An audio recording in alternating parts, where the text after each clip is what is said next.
So, welcome to the Vector Accelerator Podcast. I'm excited because I haven't had other guests besides Joe Lara in a while. And I'm excited to have you two guys, especially in this new year, to talk about probably, I was going to say my favorite topic. I'll say it's the top three favorite things to talk about, and that is the hero's journey. So, Alex, Rob, welcome. I'd love just for you to take turns, maybe alphabetical order. Who the heck are you? And what is it about the hero's journey that's grabbed you? Alex, go ahead. Thanks. It's great to be with you. I'm a husband to be. I'm a father. My day job, I'm a lawyer. I love my day job. What I would say here is that the work Rob and I have been doing for the last 6 years, I think, has changed my life and has been infused with the hero's journey and how we're attempting to reframe and reconsider our own lives and adapt that and use whatever painful lessons we have had to learn in our lives and all of the good stuff for purposes of other folks. And in this case, it's all about serving veterans and military spouses and their families. And I think that we have separately and together a passion and a vision for what this can be that we've been executing on, and it has been utterly life transformative. Wow. Okay, perfect segue. Rob, introduce yourself. Yeah, thank you for your time, and Alex, thanks for that. So I'm Rob Sarver. I'm Alex's co-author in this endeavor that we undertook about 6 years ago, and former Naval Academy, Navy SEAL. I did 9 years active after 7 deployments, got out. I've done investment banking, tech consulting, entrepreneurship, private equity, where I met Alex, which I think we'll talk about how the book came about. Yeah. And then I'm back to entrepreneurship, back on my own. But the hero's journey is significant because at the inception or the start of this idea that Alex and I had, we felt we had something. Alex identified these universal truths that he and I both had in our lives, what I experienced in combat and what he experienced in trauma. And we found ourselves in short order in front of General McChrystal. Huh. General McChrystal stopped us when we were talking about the hero's journey in the Odyssey and incorporating Greek mythology into our thoughts. He said, guys, stop. The hero's journey is every veteran's tale. Ooh. And the reason when you asked about the hero's journey, but it's not only every veteran's tale as we follow this arc and we go through this, we actually live it twice because we will enter the military and we will leave. That in itself is a completion of this journey, but then we have to refine purpose, refine identity, and we will go on and have another hero's journey. So it's significant to veterans in that way. Dude, that's awesome. Rob is being kind to me here.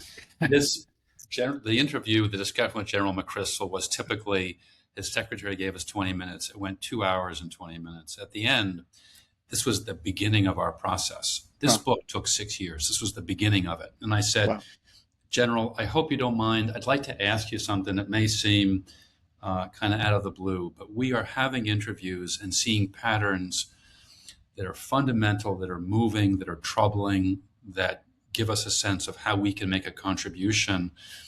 The animating theme we see in all these stories is how we are adapting the hero's journey. And before I could finish, he said, stop, okay? Just stop. And he's one of the most polite, centered guys, so I might be exaggerating. He said, stop. I don't do touchy-feely stuff, okay? I'm thinking, I just screwed up the entire relationship, the entire interview.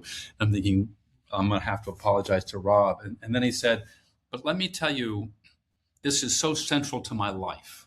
And he spoke for 10 minutes about Homer's Odyssey and in the way Rob described it. So the backdrop was Rob being polite to me to spare me this embarrassment. But it was revealing and powerful. Should we tell you what we mean by hero's journey? Absolutely. We have touched on it in previous episodes. I think it's a phrase, a term, an idea that gets tossed around. But I mean, how many of us remember what we studied in English class in high school?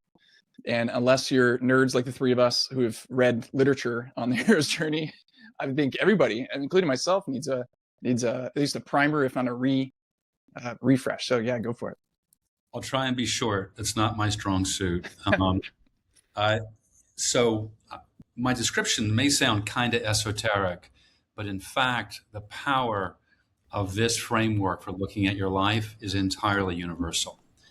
The hero's journey actually refers to something very specific. It is a way of interpreting and looking at epic tales, the most epic tales of all time, ancient, modern, East and West. And the modern reinventor of it was this professor at Sarah Lawrence College, Joseph Campbell, who was a brilliant scholar of mythology, ancient tales, and psychology. He combined them and made it adaptable. And his point of view is that all these great, phenomenal tales have a common pattern in life. There's the call to adventure, leaving what's known and comfortable, going on an adventure. That can take all kinds of forms. Yeah. This is not just military, but the application to those in the service and their exit is incredibly clear and powerful. There is the journey of the experience itself, and that is one of tremendous adventure. It can be beautiful and fun. It can be combat. It can be tragic. It can be all the above. And in this, inherently, are serving other things and things bigger than oneself. That's phase 2. Phase 3 is the return. You can call it the return to civilian life. And in that return, in the shifting of that mental, emotional passport and where you are, that's when you get hit by, if not before, by recognizing what you've done, what you've had to become and grow, but what is tremendous loss. And in that loss, there is something called grief, which is also not well understood. Grief ain't sadness. Grief's not, I'm having a tough day because I couldn't go to the mall and get the sneakers I wanted. Grief is getting hit by a wave that knocks you on your ass and is neurological, it's chemical, it changes you, it takes your energy, it changes your thoughts. It's the body's way of metabolizing sadness or loss that is profound and can't be digested all of a sudden. That's part of it. Yeah. And in this return, there's the opportunity for healing of wounds that are physical and non-physical. And there is a sense of, can I now, when I'm back, incorporate the different parts of my life? So in Homer's Odyssey, Homer fights in Troy for 10 years, right? We know the end of that story. He comes back. It takes him 10 years to come back to his wife and his son. When he's back, he has to figure out who he is and what his mission is. Is he the father and the husband and the prince of his island? Or is he a warrior that has combat and blood drenching him and all that comes with it? It's an integration of the parts of your life. And the gods, to ease his journey, give him a magic potion. It's not a bottle of expensive water. It's a cup of magic potion that allows him to use superpowers that he's developed. But it's in the integration and it's the reimagining of his life and the different pieces of it and what he has gained in the arrows of his quiver of life experience from before to change who he is today and to lift those. He's going to slaughter the men in his house chasing his wife in the story of Homer. He's going to raise and get to know his son again. But he's going to deploy in the most fundamental way these life lessons and the wisdom hard-earned to lift himself up and those around him.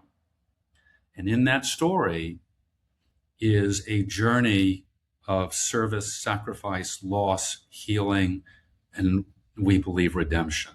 Yeah. So what does this mean when you unpack it further at a higher level of abstraction? It means every one of us has the opportunity to reconsider and reframe our lives and think of our lives in noble terms as a journey of a hero in this way. So when you come back from military service, having stood on the wall to defend those around you in our country and things bigger than yourself, yet you're back. How do you reframe and reconsider your life to find new identity, meaning, purpose, service of those around you, and the creation of something new? Ultimately, the hero's journey in our application, in our book, is about reframing your life and refinding life purpose. I promised I would try and be short. Hey, that was not bad. That was pretty short. That was a good summary. That's a whole semester at least in upper division English class. I'm just curious, how did you guys meet, and then what was the spark that led the two of you, to the hero's journey? Yeah, great question. So a new private equity shop had stood up, and I did not come from a traditional investment banking background, obviously from the military, but I worked at Goldman doing real estate. So they brought me in on kind of like, the chance, because they thought I could do the job. Uh-huh. Background, I had helped Alex's son transfer from W&L to the Naval Academy, even though my 17 years of antiquated knowledge there, the admissions. So, but Alex is so grateful. He's like, Rob, we're going to do a one-on-one call. You can ask me any question you want on the private equity markets, capital credit, private credit, whatever it is, the tax consequences. I'll teach you. So we started having these one-on-one calls where he was teaching me about the job that I was fulfilling.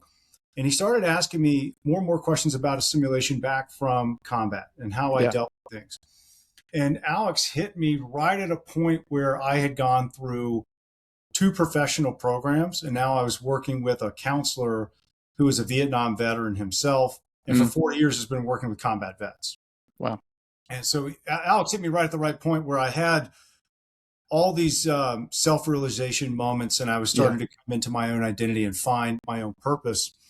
And I started telling him, like, well, Alex, I didn't. I struggled for 2 years. I was sitting in a job behind, 2 computer screens, pretending I was getting along, whereas I was actually driving to work, and I had such frustration. Subconsciously, I was actually cracking my molars in my teeth. I was grinding so hard going to work, coming from out of the SEAL teams to doing this job. And Alex, we ended that call, and Alex came back probably a few weeks later, and he told me about losing his wife and raising to cancer and raising 2 boys on his own. So we had that conversation, and then he came back again and said, Rob, there are these universal themes in our lives. You have gone over and you've done all these tours in Iraq, Afghanistan, and other parts of the world, and here's what I have done for these life and tragedy. But when you look at guilt, when you look at grief, when you look at trauma, it really doesn't matter what you've been through. Yeah, there's a process to overcome all of this, and that's when everything just kind of fit after that. Rob, we should canonize, memorialize what you've been through. And I said, no, like, we're not going to be just another SEAL book out on the market. There's like over 350 of them. He said, okay, Rob, like, what would it take? I said 2 things. Co-author with me to dilute the brand a little bit. So we're coming at this as, shared trauma, shared grief, 2 people coming together, 2 lives to expel to our audience, like, lessons learned. Yeah. And we have to write this past special operations, past the military. Anyone who's been through a traumatic event can pick this up and learn the framework of the hero's journey and be able to put themselves at that point along that arc and find comfort that it will continue. It will get help. I love it. Yeah. Alex, how did you find it? You're an attorney by day, English prof by night. How? Yeah.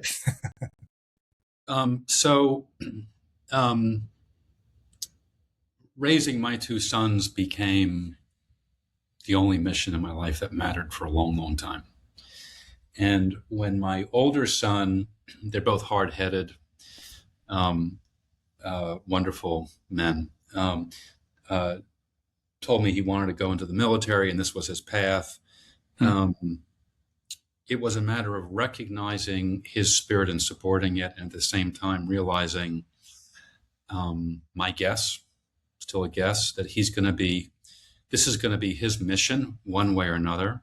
Mhm. And there's a certainty that he'll be doing that when I'm not around, or he'll be exiting and needing transition help, because he will be one of those that will benefit from a guide. Mhm. And I thought, I'm not going to be around, so I want to leave him a memo. Hey, Rob, we don't know each other. Help me write a 10-page memo to Gabriel. Yeah. And what we discovered, that was an inspiration, but that's not what this became about. This became much bigger than that. This became almost immediately after doing interviews, and we've done over the years over 200 veteran interviews and probably 100 others, because our book is fundamentally multidimensional. It is about life coaching. It's about managing transitions. It is deeply spiritual. There's input from profoundly spiritual beings, pastors. Ultimately, veterans and their spouses animate the stories and the lessons that they try and share. Because you speak to almost any veteran and you tell them what you're up to, they stop what they're doing to want to help you. And these conversations were profound, some of them really difficult to hear, but nothing you'd ever want to miss.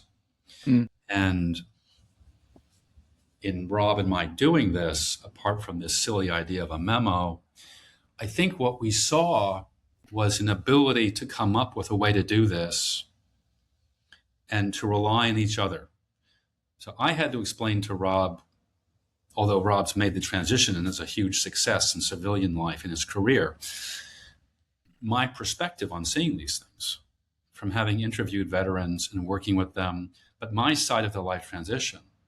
And Rob reciprocated. And what we found was, if you had described us to a buddy of yours and you're having a beer with Kurt, you say, there's no way these two guys become buddies and work together. You'd be dead right.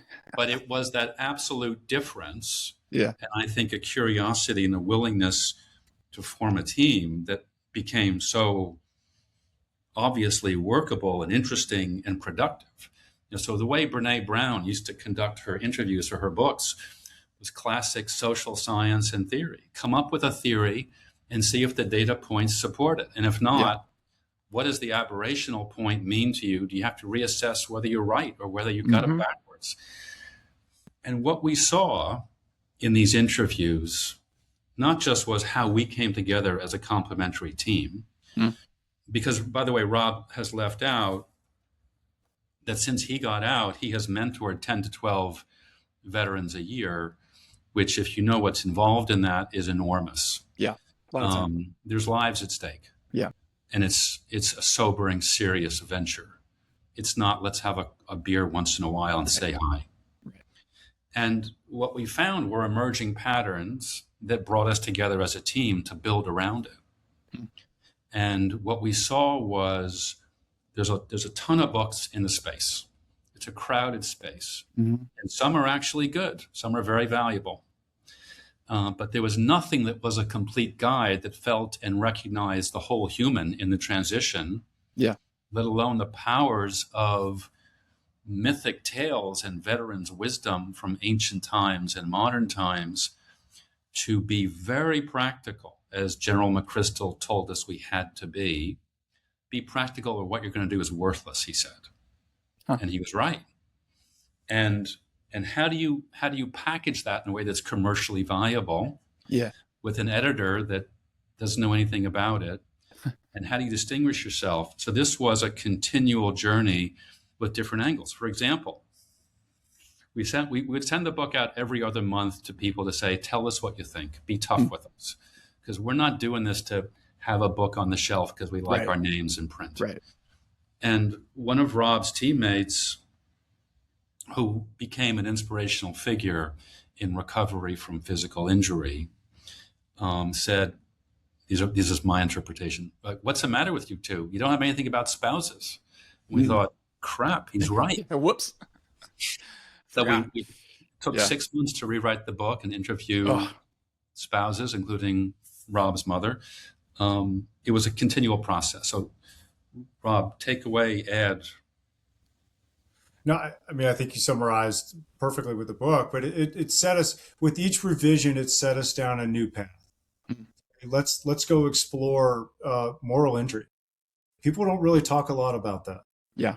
The things that shatter the moral compass. How do we recover from these things? What are the frameworks we can look at for this? Because we always talk about the physical or the psychological, the PTSD, the TBI. Yeah. Going and finding those experts, and then we actually talk about the psychedelics. Some people swear by it. This is what has been able to recover them. And I know it's split on the science, and people figure that out. But it's so the feedback we got from veterans was so interesting and so educational that we felt it deserved a place in the book. That it is a form of medicine. It's science. It's there for them to look at, whether condone or right. Here's the knowledge. Here's what happens, just so you know what you're getting into. Rob, you or one of you said that there's like 350 books out there. Yes. From former team guys, and I'm just curious, for you, step into this world and becoming an author, I could just imagine you had to overcome a few things, and curious if you can talk about that, and also if you can go back and have a conversation with like 15-year-old you and fast forward today, having written a book, like what would be surprising about that? I had to learn to write. That was the hardest part. No. Step one. Had crayons. I couldn't write.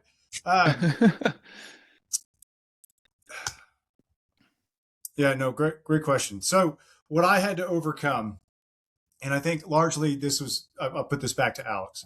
A lot of us, I'll say a majority of us, probably 99%, understand that, okay, yes, the quiet professionals, but it's not just being quiet, it's also silent. We just don't talk about the things. There's enough out there about digging the foxhole or being on the helicopter for that, coming off the helicopter at night for that special op. Yeah. Like, there's enough of that. This is unique. This is helping people get through trials. And Alex kind of gave me two things to think about that kind of brought me around. One is looking back at Native Americans, the Warrior Society. They come back and they have lived on this fringe. They have gone and grown and got these battle scars. They are the ones that have to come back with the wisdom to teach.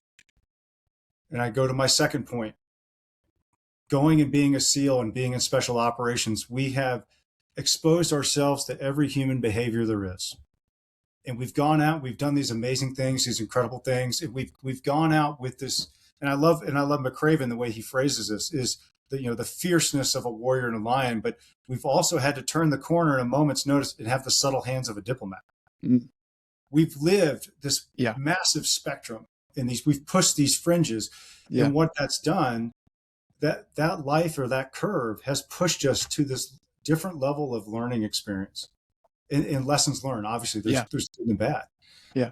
Part of that is coming back and teaching society. Yeah. And that's where I point back to Alex. Like, he made me see that, and I said, okay, I can get over this to help people. I can get over this. Yeah. It's not about you. Exactly. It's not about me. Let's leave all the combat and all this other stuff aside. Yeah. Yeah. That's so interesting. I remember the first time. So I started working with the Honor Foundation when they first started back in 2014-ish. And the first night I ever went in was early stage of trying to figure out what this organization was and what really more or less the curriculum. And so I had been working with high school kids up to that point, college students, and helping them transition to life, and was invited in to come and do the same thing. At that point, it was primarily for Navy SEALs. And I wish I'd prepared. I wish I'd asked questions. I didn't. I just walked into the classroom and I was like, hey guys, we're going to open up tonight and talk about your, what you've been through. And within like a minute, I mean, no joke, some guy raises his hand and goes, hey, with all due respect, you don't know about, our creed and being quiet professionals. And I was like, it makes sense. I wasn't an idiot, but I was like, oh, but the problem was I had 3 more hours to work with them. So I wish I had been able to say what Alex said about the hero's journey. Like, give me 10 minutes to frame the hero's journey and why. I didn't. I just kind of said, could you please give me like 5 more minutes? And then as we start telling stories, and so I'm kind of circling back to what you're sharing. Like, there is an extraordinary amount of gold in the lessons that you all have learned and experienced in real time, not from reading books, but from experience. And that's just a different authority when you speak, when you share. And I know there's obviously the hangers on, the people that want to live vicariously through you, which I include myself in that. It's awesome. I love being able to tell people I got friends who are Navy SEALs. It's so cool. But more than anything, it's like I am impacted in a deeper, more profound, more spiritual way when I get to actually hear these principles that you have come to, not because you heard a talk somewhere or read a book or saw an Instagram post, but because you concluded that based on your experiences. And as you all have learned together in combat or in diplomatic situations, this is how life works. And I just truly appreciate your perspective to be able to say, hey, it's time for me to share this, because I couldn't agree with you more, and I'm grateful for it. Thank you for that. Scott, you're hitting on incredibly essential points in responding to Rob. And what we began to see as an animating power of these interviews were very simple, basic life things that are incredibly ancient. The power of listening to each other and speaking and bearing witness. Yeah. You have to have a little trust and credibility. So I have walked in your shoes of walking into a room where there's no way I can have quick credibility. It develops over time. You have to earn it. But the power of listening to each other as humans is irreplaceable. It's irreplaceable in our human relationships, in our marriages, in our work with teammates, our work at business. Yeah. In that is the intense and powerful role of storytelling. So it's no wonder that great movies and plays, the adaptation of these essential life stories from modern and ancient times has a transformative effect on us. It allows us to take that journey without needing a textbook that's 500 pages long, that's dry and academic and worthless. Yeah. It transports you if you allow yourself to be there, and it transports you in a way where walking out of that storytelling moment, you can wonder, how do I use this for my life? Yeah. I think Rob and I, in each of these moments, would walk away, and we can tell you about some of these incredible discussions, humbled, motivated, and wanting not to waste a minute of the suffering we feel we've had in our lives for other people. We were at a Boulder Crest opening in Texas of a facility, and there was one of the guys who was with Senator McCain at the Hanoi Hilton. And one of his mantras is never waste a moment of suffering in your life. And it is a compact statement given what he went through for 6 years in a cell that was 3 feet by 6 feet. Yeah. And in these things are just tremendous stories that can transform lives, and also the realization that we cannot let ourselves be isolated, that healing happens in community. And this is evident in Native American stories, ancient Greek and Roman stories, but many others. Those are the ones that we quickly got to. You're hitting on very important life things. Yeah, Rob, you mentioned the conversation about moral injury, how rarely it happens. And I would add, when it does, I hate using the phrase "it's too late," but because that's never true. But it typically happens downstream, after things have become untenable or crisis moment. And I'm curious for you, the two of you, just to share a little bit about your vision. You have a book. I know you're working on more than that. What is, if you can wave your magic wand or fast forward 5 years from now, what is the future state as you see it, as it relates to serving, supporting veteran transition? Yeah, great question. And I'll start with kind of, the high level is, when we looked at this, there's 200 to 250,000 veterans coming out of the service, every year. And the systems, there are great systems, the DOD and the VA, they do have their systems in place, but you also have to look at the other side of that. There's 40,000 VSOs to pick up the support where the VA and the DOD cannot. And I understand some of those are to remember the fallen, but yeah, largely a lot of them are there to help veterans after service. Mm-hmm. And you just can't support that. So Alex and I think our initial mission was like, okay, we wrote the book, right? But what was the kind of the esoteric or the transcendent cause here that we would come to? And that was, we want to touch 1 million lives. And if we could reduce the stress of anyone getting out, because over 70% of veterans have stress, but it's the ones that fall through the crack that kind of go down the spiral. Yeah. They turn to self-medication of drugs and alcohol, other risky behaviors, and then they end up dying or committing suicide. So that was the overarching mission for Alex and I, was let's take these lessons to corporate America. And that's where Dr. Josh Cotton was kind of a piece with this. He's like, guys, just think of what would happen to GDP if we could employ everybody coming out of the service. Yeah. I mean, it's a staggering thought. Yeah. You can't even quantify what that would do. But that's what set us on this consulting mission. That's what set us on the speaking mission. That's what helped us, refine, okay, veterans integration programs. Like, what do they look like? I went through one. It started off successful, and then it failed miserably on the back. Yeah. Because they tried to get too big too fast, and they would not listen to the lessons learned coming before. So Alex and I have taken all this, we've taken those lessons learned, and we've packaged this into our own consulting business, going out to other companies to help. Alex, do you add anything to that? I think that's really it. The only thing I would add is, in the way in our interviews for the book, we saw patterns of success and challenge. We began to study how companies hire veterans. Yeah. What the veteran can bring to that equation, what the employer brings to it. And what are the factors that routinely, systematically go into how companies do this or not? 6 or 7% of U.S. companies have a veteran hiring integration program of any kind. Of the Fortune 500, 40% don't. Of those that do, it's usually well-intended and rarely very effective when you actually study it. That is not to crap on these efforts, which are very well-intended and often successful in some way.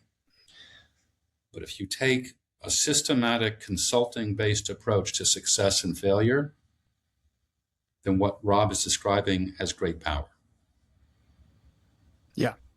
How, as folks are listening to this, what's the path? How do we get connected? Buy the book? Where do we buy the book? I mean, just walk me through what it looks like to engage with you guys. Alex, please.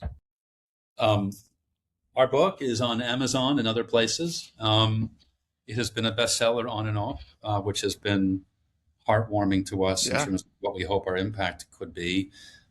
We have a website, heroes-journey.net. Our emails are there. We're available for helping folks. We're available for coaching. We're available. We have a variety of programs. I won't bore you now, but it's a full-fledged thing, and we want to have the impact that Rob described. Yeah. Rob, is this you mentioned being an entrepreneur now, back to that kind of world. Is this it, or is there something else you got going on? This is one of the things that I have going on. Yes. Yeah. What else you got cooking?